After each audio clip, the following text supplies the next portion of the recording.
Would you ever be willing to stay on a couch for $10? It depends if the couch is comfy. I don't think I would, no. No. I mean, the income is a huge help. On average, we take half off our rent a month. In New York City, there's a lot wrong with it because people have spent their entire lives here. I don't feel like they should have to pick up and move just because Airbnb wants to come in and make millions of dollars.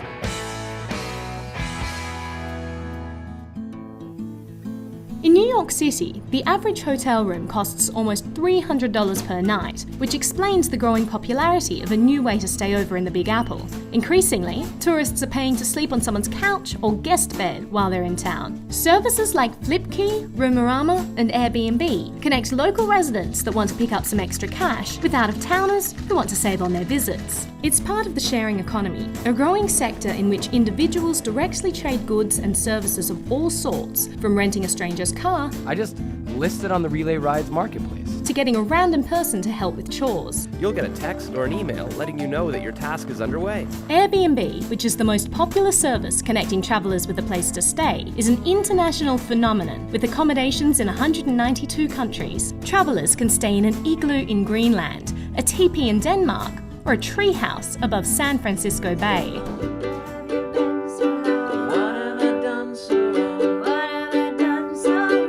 Lauren and Rob are both actors and musicians, and they live together in a one-bedroom on Manhattan's Upper West Side that costs $22.50 per month. They rent out their couch almost every night for $65. We probably have about 5 requests per week. Wow. Yeah.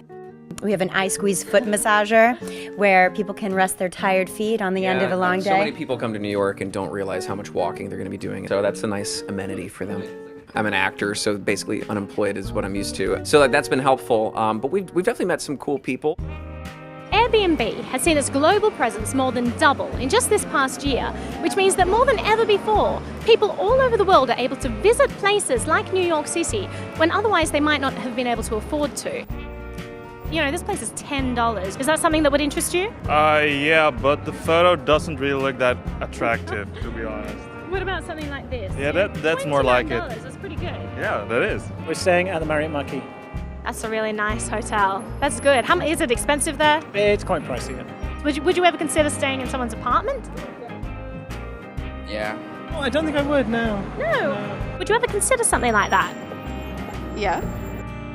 But local governments are trying to either ban Airbnb or regulate it so much that it becomes almost impossible to participate. Bizarrely, Portland, Oregon prohibits Airbnb in all residential areas of the city, but allows it in industrial areas where permanent residents aren't allowed to live, just as long as there's off-street parking available and a 6-foot paved sidewalk between the building and the street. Austin, Texas allows residents to become Airbnb hosts just as long as they undergo a home inspection, purchase a $285 permit, and live in a neighborhood that hasn't already reached its quota. Instructions for like how to operate the remotes and everything, because we have 3 remotes, so it can get a little confusing. New York City allows hosts like Lauren and Rob to operate just as long as they're at home while their guests are staying there, and as long as the guest has open access to every room in their apartment, including their bedroom. We have this curtain that we can put up so they can be separated.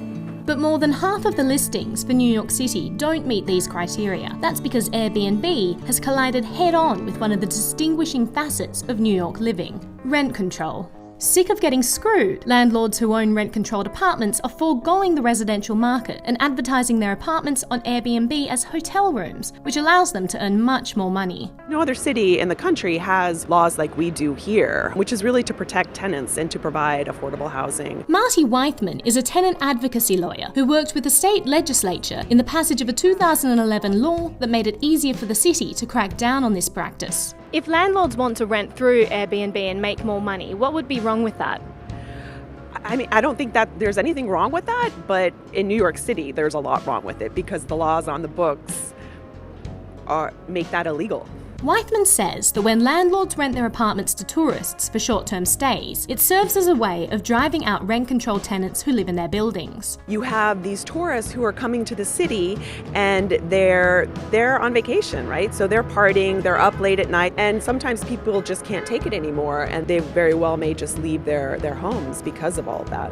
Do you think that would be a problem, that people can't afford to live here, so they simply find a place where they can afford to live? Maybe they have a job here, and they're making a living here. Why should they be pushed to another state just because, again, Airbnb wants to come in and make millions of dollars? But relying on the government to keep rental prices artificially cheap isn't the only way people of limited means can afford to stay in Manhattan. I mean, the income is a huge help. On average, we take half off our rent. And so, it just takes the worry of money off. Only if landlords, tenants, and tourists are allowed to work out amongst themselves the best way to make use of limited space will cities like New York become more affordable to live in or stay in. And services like Airbnb go a long way towards making that possible. For Reason TV, I'm Naomi Brockwell.